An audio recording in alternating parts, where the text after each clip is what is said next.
Perfect. Okay, so I'm going to hand out your logic grid sheets here in a second. Now, just a reminder what the logic grid was all about. We were doing this story problem yesterday, which logic grid is kind of like a Sudoku, but what you're actually doing is you're trying to figure out the final answer to the problem. So they always give a story problem at the beginning. This is just one of the famous ones. Bob Sudden had an accident. No one can remember their partner or what country they're from or what sled they had. So that's what you're trying to do. You're trying to figure out all the partners, male, female, because they're mixed pairs. So one male, one female. What country they're from and what sled they have. They're not, the colors aren't based on real life colors or the country names. So don't like think, oh, this name sounds German. It's like, it's nothing to do with that. It's just a random story problem. So these are the clues we had yesterday. And I'll show you how you can get to this if you don't have it there, or maybe your partner's gone and they had it written down. So Phil and Betsy are the green sled duo. We had Romanian team doesn't use the red sled. Bobby doesn't use the black sled. Phil doesn't sled for Canada or Romania. That means his partner doesn't either. Connie's German. She would never be caught dead in a red sled or a blue sled. So this also means by reading this, like logically, that means that Phil and Betsy, those are the green duo, they can't be German because they're not partners with Connie. So kind of keep that in mind. So now you can put X's there. Yeah. So there's little things you can do. Ted is partnered driving the white sled. They're not from the U.S., Germany, or Romania. So one of the logic things that tells me if he's not from Germany, he's not partnered with Connie either. So Connie doesn't have the white sled. Like those are like little marks I can make on the logic grid. Lulu's from the U.S. That means she's not partnered with Ted, the one that we just did a little bit ago. Jane does not use the blue sled. Lance is not from Germany, so that means he's not with Connie. And he doesn't use the red sled. So those are all like the clues. Now, I want to talk about where can you find these? Because some people yesterday were really struggling like, God, did I write down all these things? I don't even remember it. So, let me show you the website here. So, shameless plug again. I always try to do it at least once every couple weeks. Okay, here's the website. If you're clicking on it, go to daily lessons at the top. Go down to geometry here. You can even scroll down. I think it's there from yesterday. And then we did October 11th. I posted this right after class was done yesterday. It's actually during class I was posting it. If you scroll down, you can see the logic grid. You can print off a new one. And then here's the PowerPoint. You can click through these so you can see all the clues. Okay, so that was the idea. Okay, so that's where you can find it. Now, I also posted on the website, if you go back, so this is the main thing when you click on daily lessons, went to geometry, here's where we're at. I even posted something here, I put a little button here for logic puzzles. This takes you to a separate site that I put together that kind of tells where logic puzzles come from. It's got a little history fact. I pulled some information from Wikipedia and some other readings. It's got some other things. So it's got crypto quotes, it's got Sudokus, it's got the logic grid type problems.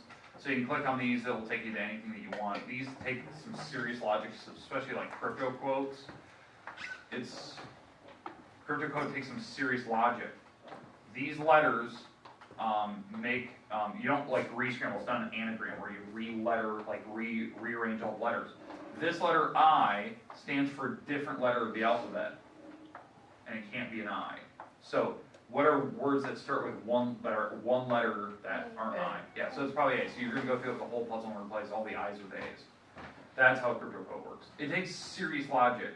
The most commonly used variable in the, or I should say vowel in the actual alphabet is E.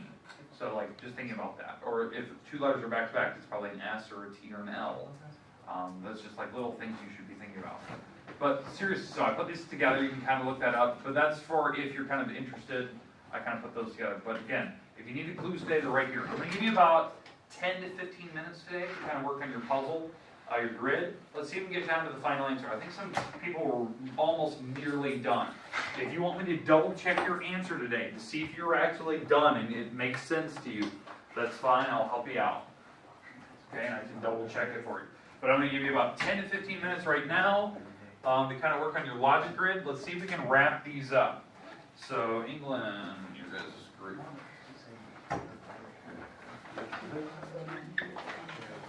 Zach and Fred.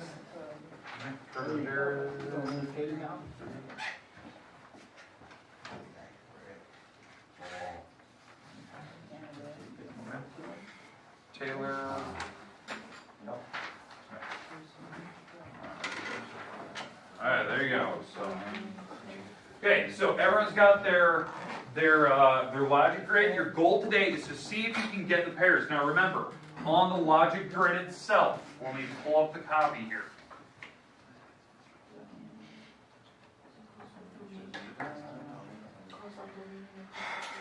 Okay, so here's the logic grid we did yesterday. Let me get rid of this. Okay, this is the logic grid. Okay, you have to fill out, I don't know how your team is doing it. You need to put little X's and marks in here to help you remember what's true, what's not. You're trying to figure out the pairs. When you are done filling out this grid, your goal is to write down all the partners over here. Now, who are the duos, the partners? You're trying to write the country that they're from and what sled they have, what color sled. That is what you're writing down. You're putting them line for line down here. You're going to put all 5 pairs. That's why I put a bunch of space down there. This should help you figure it out. Okay, go ahead, start working. See if you can piece it together. I'll give you about 10 to 15 minutes here. Okay, do you want me to help you out? Sure.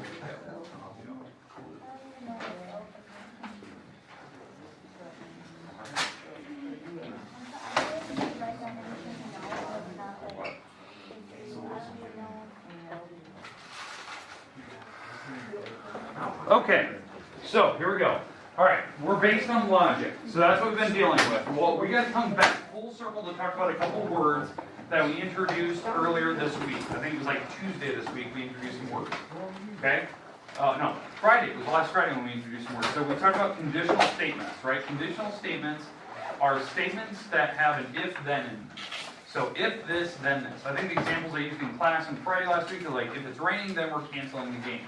That's an if-then statement. It has a hypothesis, which if it's raining, conclusion, then we'll cancel the game.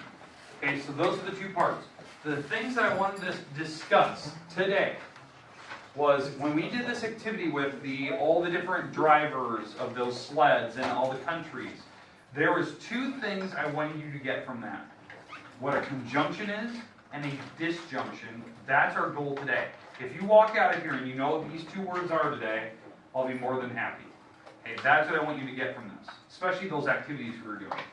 Okay, so these are the 2 words we're going to cover. Now, conditional statements have other parts. Now, we have counterexamples. If the statement's wrong, we can come up with a counterexample to it. We talked about a converse the other day where you just switch the sentence around. The goal at the very end of class today will, if we have time, we're going to talk about negations. This will lead us into our next 2, which is called, I must put it out of order. It would have been inverse and contrapositive. So I don't know where that went. It should be right here. But, that will be something we're going to talk about tomorrow because we'll get homework on that. So we're going to talk about negations. Biconditional we'll also talk about tomorrow. Now, let's get to conjunction. These are the 2 words I want you to know before you walk out of this room today. A conjunction is some type of conditional statement where it's using this notation, this symbol. Now what the symbol means, it means the word and. Okay? So when you're looking at this, this is how I say it. It's read aloud as P and R. So it's doing 2 things strung together using the word and. This is the notation. So maybe it's Phil and Betsy are the green sled duo. So that means Phil and Betsy are a duo and they have a green sled. So it's using the word and. They both have to be true. So maybe for lunch, they're going to serve ham and cheese. That's what they're going to serve for lunch today. What does the word and mean? Also, both. If they don't serve both, they're lying to you. They have to serve you both. Ham and cheese. Both have to be true. That's the weird thing about a conjunction. For this statement, let's say this is some mathematical statement. I'll give an example here in a minute.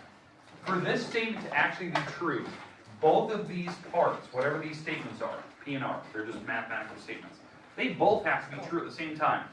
If one of them is false, it's wrong. So maybe at lunch day they serve turkey and cheese. Well, they didn't serve ham. That means they were lying to you. That was a false statement that they had printed. It should have been turkey and cheese, not ham and cheese. Both have to be served. Okay? All right, but that's a conjunction. I'll give you an example of like how we do it with math here in a second. Okay, so remember, for conjunction, both have to be true. It's the word and, both together. Okay, so conjunctions mean to include both. Okay, let's move on. Disjunctions. This has a different symbol. Okay, instead of, the and symbol, the little up arrow, this uses a down arrow. It almost looks like a V. Okay, it's a down arrow. The example that I use is P with a little down arrow and R, and how you read that aloud, it's read as P or R. That's a little symbol. Okay, so that's a disjunction. That's when they put the little down arrow symbol.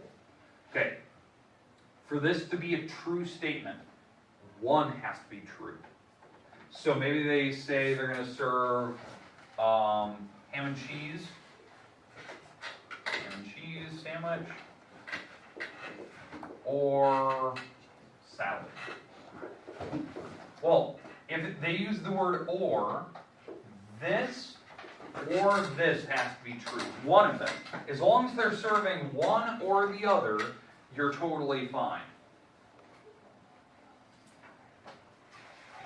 It's just a play of words, the word or. They may not serve you salad at lunch. They may only serve ham and cheese. Doesn't matter. It's just as long as they serve one, they're not lying to you. Okay, questions, comments with disjunctions. Okay, so let's go through an example today. This is one of the examples I want to make sure of that you know how to do. We'll introduce the negation part of it today, because I did show you the symbol for negation the other day. I want to cover that one more time if we get a little chance here. So we're going to do a truth table today. A truth table. So these are going to be my statements. Okay, so the statement for P in math is 1 foot is 14 inches. Not saying that's true or false. September has 30 days. And then the statement for R is a plane is defined as 3 non-collinear points. Okay? All right. So if the statement was this, maybe they're going to go P or R. Maybe that's the statement. And I want to know, is this true? So what they're asking for is a truth value. That is what they're asking for. Is that a true or false sentence? So what you have to do is you have to look at this and see if one of these true, because this is the word or, by the way. So it's P or R. That's what this means. So if one of them is true, because it's using the word or, then the statement is true, and that's a truth value for it. Okay, so let's go back and look at this. Okay, so let's look at statement P. Is that true? Is 1 foot 14 inches? No. No, so that's definitely false. Okay, that one's false. Now let's look at R. Is a plane defined by 3 non-collinear points? Yes, that is the exact definition of a plane. It's a flat surface that has 3 non-collinear points. That is true. Well, if that's the case, one of these has to be true. Is one of the 2 letters true? Yes, so the actual overall truth value of that sentence is actually a true statement. Because one of them is true. A plane is defined by 3 non-collinear points. One of them has to be true. That's why I'm looking at the word or. Now, that's a truth value. There is such a thing as called a truth table. A truth table is different. This is where you're trying to figure out every possible combination of things that could be true. So here's the idea. So this is P, this is R. And you make every combination possible for P. So P could be a true statement, this could be true. P could be true and the R could be false. The P could be false and the R could be true. And then the final one, they could be both false.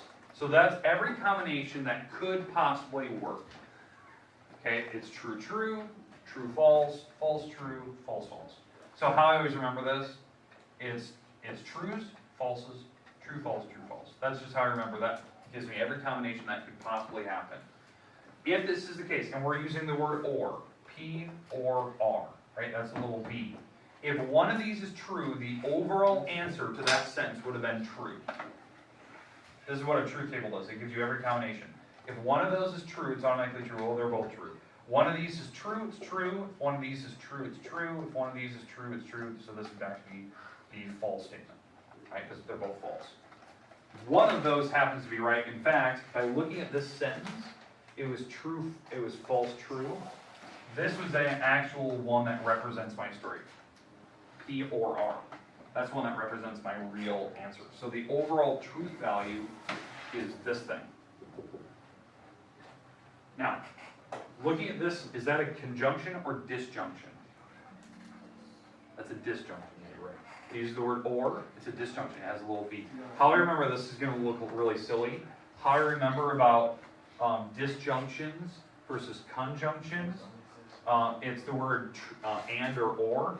I always think of this as like somebody who's drawing, like writing the word R, but they do it really terrible. They almost make it look like a V.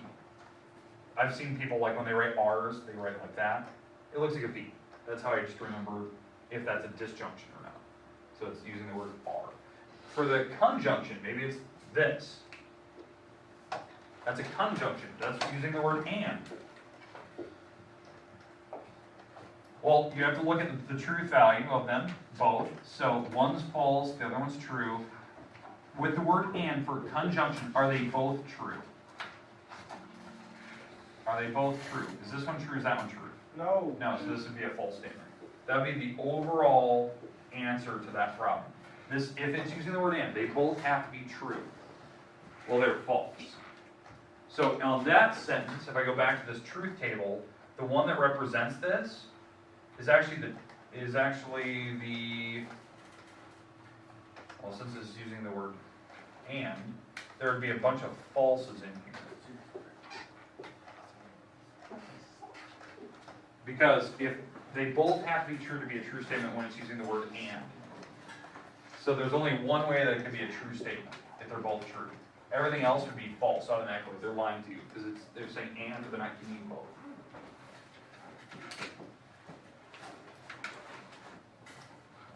Okay, do you understand the difference between conjunction and disjunction now? Okay, that's it for today. That's all we got.